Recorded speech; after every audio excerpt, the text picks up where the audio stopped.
Alright, how's it going everybody? My name is Infamous Isaac. I'm here with a video on Shang-Chi and the Legend of the Ten Rings. And you're probably wondering why am I making a video on this when I already made the short, and I'm sorry about that. I just didn't have the energy or the right feeling to make that video. It just wasn't coming out good. I didn't like the way it turned out, so I scrapped it and put out a short instead for the time being because I knew I was going to make a video on it, but I just didn't know when or how. And I woke up today, so I was like, yeah, let's do it. Let's get it going. I feel better about this. So, without further ado, let me get into it with a non-spoiler review for Shang-Chi. So, my opinions on this movie, I think it's good. I think it's fun. I think it's interesting, and I think it's cool, right? Because this movie, with being Shang-Chi, has a lot of martial arts. So, the fighting in this movie is some of the best I've seen from Marvel ever. Because you have Marvel, and then usually it's sci-fi or it's aliens or the mix of both, right? And with this, it still has that stuff, but it has the martial art to tie it together, and it's so fun to watch. It definitely had me interested in the fighting for this movie for sure, because usually more with Marvel movies period, I'm not interested in the fighting unless if it's either people I care about like Spider-Man and Iron Man, or people that interest me with their fighting like Star-Lord, since he has guns and everything, right? But Shang-Chi's definitely with like the Star-Lord. He interests me because of the way that he fights, so I think that's pretty cool. The story I thought was interesting. It was simple, so it's not like you're gonna get like a crazy emotional deep plot that's gonna change your worldview on everything. But it's fun, it's interesting, it's palatable, and it's simple, like I said before. So you're not gonna have to digest something that you can't comprehend. And there's a little bit of everything for everybody here. There's a good story, there's some fun action, there's fun characters. The lore behind it, like the world building, is pretty cool. There's some iffy spots for me, but these are more nitpicks. And overall, it's a fun and good standard movie. You know, it's not bad. It's not going to be overly offensive, where you just feel repulsed by how bad this movie is. It's just not going to be something that blows your mind. It's not changing the wheel. And sometimes you don't need that. Sometimes you just need a movie that is good enough, and that's good enough. So this movie, I definitely give it a 7, 6.5 to a 7. I I had a fun time with it. But regardless, let me get into the the spoilers. With two things, I'm sorry for the background noise. My house has a lot of people in it right now. One of them being my 2-year-old niece, so she's gonna make a lot of noise. But also for the spoiler warning, if you do not want to be spoiled on this movie, if you haven't watched it yet, go watch it, give it a look. And if you want to come back to the video, hear my opinions on it, then by all means, my video will still be here. But if not, then that's completely up to you, right? You make your own choices. But without further ado, let's get into it. So Chang-Chi basically starts with us seeing the lore behind the man himself, right? And we see his father, and he's a general. He's been around for over 1,000 years, and he's had part in every like conquest in the world, right? From the times of Genghis Khan till now, where he's still alive. And the reason for that is because of the 10 Makuan rings, because they keep him alive and he has them, and these rings just make him crazy, right? He's cracked because of them. And so he wants to conquer one final place because he hasn't conquered it yet. It's Ta Lo. And Ta Lo is protected by the Great Protector. And by the way, I'm sorry to mention this as in my explanation, but I'm gonna butcher these names, and it's not intentional. It's just I don't speak Mandarin, so I'm sorry about that. Here, and she's really good. She's really cracked. So they start fighting, and that fighting turns into love, and that part felt a little weird. I'll be honest with you. It felt like tension, love tension, romantic tension, but in a bad way. It felt just like, are you guys fighting or are you guys loving? What's happening? Because it happened in one fight. It wasn't like it happened over the course of multiple fights. Like, oh, I came back to see her, and every time she would always beat me, but I was something was developing or something. No, it was just it happened in one fight, and then they grew love for each other, and then they got married. So it's just weird that it happened so fast, and that it happened in that one fight. Like, I don't know. Let me know what you guys think down below. But regardless, that love turned into two beautiful children being born in Shang-Chi and Xu Xiaoling. And their mother passed away, unfortunately, in a tragic accident that I will get into later in the movie. But for right now, their father basically had to raise them alone. And he has since he's a conqueror, he has just this giant compound of people training a bunch of people to work for him, right? Because he still is an evil guy, but that love that he had for his wife kind of changed him, you know? It changed something in him. And so he sent out his son to do a mission for him at the age of 14, and it was to kill somebody. And so he does it, and he tells his sister, like, yo, I'm gonna come back, don't worry. And she doesn't want him to go, but he has to because his father sent it out, you know? Does the mission, and he kills the guy. But he couldn't live with the overwhelming guilt of the fact that he did that and that his mother is watching and that she would have been completely disappointed, or at least that's what he thinks. I believe that his mother would have completely been fine with it and understood that his situation is a hard one to get out of, and so he would have loved him no matter what, right? But regardless, Shang-Chi runs away and goes to San Francisco, changing his name from Shang-Chi to Shaun. And this is where he's lived the rest of his life, right? He's like in his 20s, maybe mid 20s, I don't remember.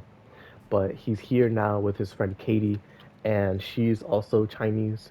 So they kind of connected with their each other's family and built a bond over their culture, but also their friendship, right? And so they're, yeah, valet chauffeurs, and this is what they're doing. And the movie starts with them talking to one of their friends, and well, not starts, but in the beginning of it, it's them talking to one of their friends and her boyfriend, and how she wants them to reach their potential because it feels like they're wasting their lives, you know?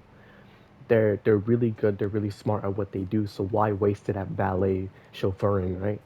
And so they're like, it is what it is. We're having fun. We're enjoying our lives. It's like we're trying, you know, we're trying to do our best. But they're basically young adults with no real direction in life.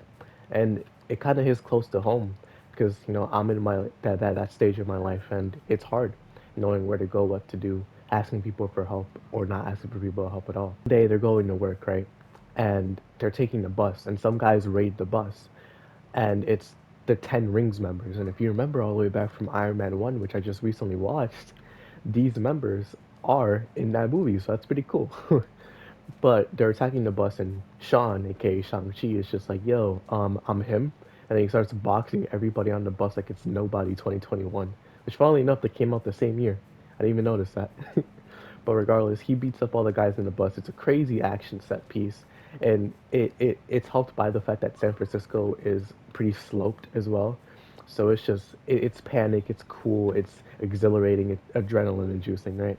But they managed to get out alive, and Sean got a letter from his sister, and it's telling him where she's at, right? Because she grew up and she moved over to somewhere in San Francisco or California, I forgot. But they go over to see her to see what's going on because one of the people took Shang-Chi's amulet that his mother gave him, and his sister has an identical one. So they go to see her, and it's an underground fighting ring. It's super illegal. We see Wong from Doctor Strange show up as well. He's important, so don't forget him. And Shang-Chi's just looking for his sister. They don't know where she is. He gets into the ring because he signed a contract without even knowing, and now he has to fight his sister, Shu Xiaoling. And she's cracked. She's really cracked at fighting because she learned how to fight by herself by watching the others because her father wouldn't let her fight. And so they fight. Shang-Chi doesn't want to fight her, but she does, and so she's just bitter, resentful about the fact that he left her for so many years. And so now, after they're done fighting, he's talking to her, and she's just like, "I didn't send you that letter. Please leave." And then their father shows up and tries to take them over to China. And after another crazy set piece, he manages to capture them and Katie and bring them over to China. Wong, by the way, he left as soon as Shang-Chi's fight was over, so that's why he wasn't there, and he won't be here for a long time. But now they're in China, and their father's basically telling them like, "Yo, I'm trying to go find your mother because she's whispering to me, she's talking to me." And while it sounds like it's sense of a man who's grieving, it is something that's happening. And whether it's his wife and their mom, it's to be determined, but it is happening. And so they get locked away because they refuse to help him because A, their father's been a really mean guy to them, and also because in peace. And so they find somebody down in the cellars that they're locked in. Trevor and Morris, right? Morris is a little creature from Talo, and Trevor is a guy from the Iron Man movies apparently. And so Morris is just like, I can take you guys to Talo, and then we can stop your father. And Trevor's just like, yeah, let's do it. And then Shang-Chi, Katie, Shu Xialing, Trevor, and Morris all go to Talo by escaping with ingenuity, wit, and Shu Xialing just being smart. So they get out, they go to Talo, and Talo is blocked by a maze, so it's hard to get in, really. But they managed to get in because of Morris, and they get in, and it's just a fantasy world, basically. It has like all the Chinese lore with like the jade dragons and all these creatures, and it's just mythical creatures, right? And it's super cool because it adds so much to the world of Marvel, but most specifically to Shang-Chi, because you don't see this in other movies except for maybe like Doctor Strange or something like that, where it's just fantasy. Because usually it's either sci-fi or just space. So I love sci-fi, by the way. Don't get me wrong, like I love it, but it is nice seeing fantasy like this because I don't see much of it. I usually see it more in anime than I do in like media. So moving on though, they managed to find their aunt in Talo because they were originally gonna get turned away, but because their aunt loves them and she was very close to her sister, she brings them in and they tell her about how their father's coming, and so she's like, all right, then let's train you guys. We're gonna train Katie, Shu Shaoling, and Shang-Chi. Shang-Chi's gonna learn about the fighting style that his mother had. Shu Shaoling is gonna learn more about the style that she has.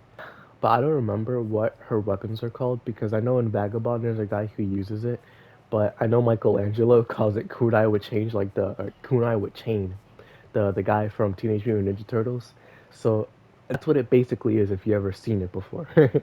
But they're training, and Katie's learning the arrow, the bow and arrow, and it's nice. It's a cool moment. We get to learn more about Talo, and Talo, I have to say this, has really bad CGI. Like it looks like the Phantom Menace back in 2000, 1999, where the characters just look like they're outside of the world and they're not in the world. Where in Hollow they look like they're just in front of a green screen and they're not actually in the world and through CGI means basically. I don't know why that part just looked really weird, but this is only one of the bad spots of the movie. It gets better a lot like later on in the movie, like the CGI. I mean, excuse me. Shang-Chi is telling Katie about his lore and everything, like his history, telling her about why she didn't tell him all this stuff, and she's just there. She's there for him, and they have a really good friendship. I didn't mention that earlier in the video, but Katie and Shaun have a close friendship. They're friends. Katie's grandmother wants them to get married. I can see why, but at the end of the day, they're amicable friends. You don't need to push that boundary if they have somebody else that they're seeing or something. Unfortunately, they're not seeing anybody else, so all they really have is each other, and they're there for each other all the. But regardless, they're getting ready, and their father shows up the next day, and they're all beefing. Him and his compound versus Talo and Shang-Chi. And so everything's going down. Shang-Chi's fighting his father at the gate where he's being called to by his wife. And the gate's basically housing a dark dweller, like an eldritch horror, that is locked away by Talo because he sucks people's souls and it's just like a demon realm, right? Like imagine the Eclipse from Berserk or anything like that, right? So he's trying to get there. Shang-Chi's stopping him and they're fighting. They're having a cool parallel where him and his wife were fighting the first time in the beginning of the movie, and then you have them fighting now, him and his son fighting. Shang-Chi is basically the replacement for the Great Protector. Excuse me. It's a cool parallel, so I'm trying to say. But everybody else is fighting each other, and it's just all out war. It's kind of like Wakanda. But they his father manages to break the wall and all the creatures just start coming out from the horrible eldritch horror that is that wall, and he immediately regrets his decision because the eldritch creature comes after him immediately, and realizing what he's done, he gives his son the rings, trying to be a father one last time because that's all he can do before he dies. And it's basically like the clarity of moments before death where your life flashes before your eyes. He's basically seeing that he could have been a better father if he was just there. And the reason why his mother died, to add more context, I forgot to mention it. She died because his father was gone, right? He was gone getting some food, and his mother was there left to protect the compound that they live in. And by the way, his mom was exiled from Talo because she married this guy. So she loved him completely, and she loved their children. It was genuine, true, devoted love. And so these guys show up from their father's past, and they're like, "Yo, I want retribution. Someone has to pay in blood." And so their mom tells their children to leave. She's gonna handle this, and she dies because it was like 30 people fighting against one lady, you know? And it sucks because Shang-Chi had to witness all of it. And then their father gets home and Shang-Chi's mourning her loss and he's like, "Who did this?" And Shang-Chi doesn't know. And so those two go together to find who did it. And once they find it, it's a really cool scene. Like it reminds me of Yakuza 4 with Saijima. It reminds me of that. And I just thought it was so cool because as soon as he shows up and he's holding his son's hand, by the way, like his son is there. He's like, a debt in blood must be paid with blood, you know? And then he just starts clapping everybody in the compound. It's so cool. It was actually such a fire scene.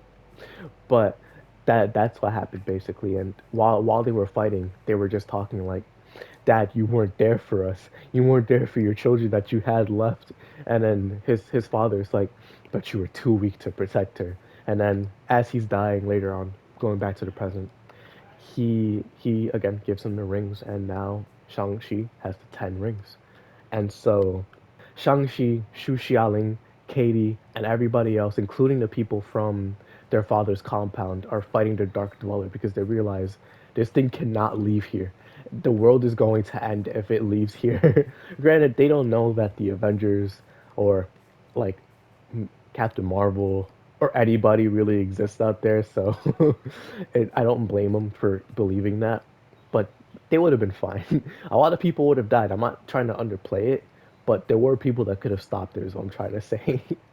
But regardless, the Jade Dragon in Talo rises up, and now it's the Dark Dweller versus the Jade Dragon. It's such a cool fight. The CGI here is where it really steps up, and the martial arts as well, peak fiction. Shang-Chi, Xu Xialing, and Katie all put in their effort to beat the Dark Dweller. Shang-Chi pulls out a Kamehameha, it's crazy, and it's just wild. Everything is going down. And so they managed to beat the Dark Dweller, kill it. It literally exploded like a Men in Black type style. And so they beat it. They win, right? And they go back to San Francisco while Xu Xialing stays in China, right? And they're telling their friend from earlier in the movie, like, "Yo, this is what happened, this, and this."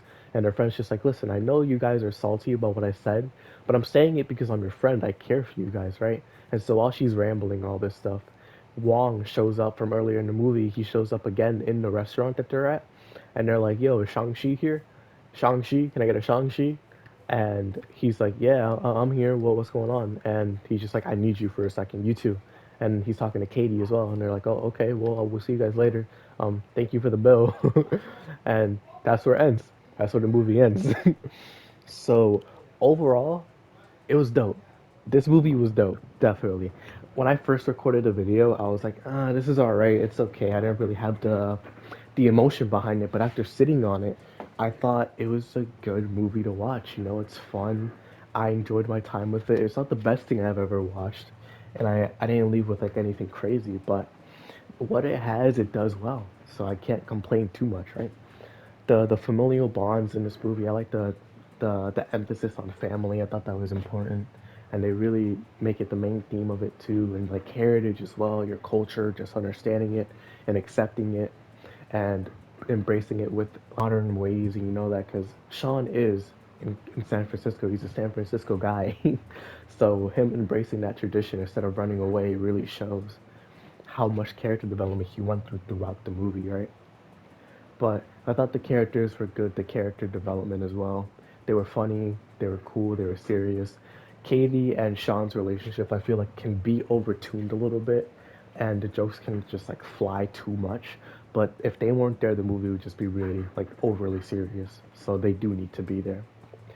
But that aside, the plot was good. It was serviceable for what the movie is, so it doesn't really matter. And overall, the CGI was great, except for some spots. But for the most part, the overpaid Marvel CGI artists, they they're putting in the work, bro. They're putting in the work. So just know I notice it. You're doing great. But overall, this movie is a 7. I'm gonna say 7 or 7.5. It's definitely enjoyable. By the way, I forgot to mention, Reaper was the one that told me about this movie. He said that it was good. It was a good watch, and that I should check it out whenever I'm able to. So that's why I even watched this movie because I wasn't going to. So I'm glad I came out of this with something, and it was good. It was a fun watch. But thank you all for watching. Hope you all enjoy, and I'll see you all in the next video. Peace.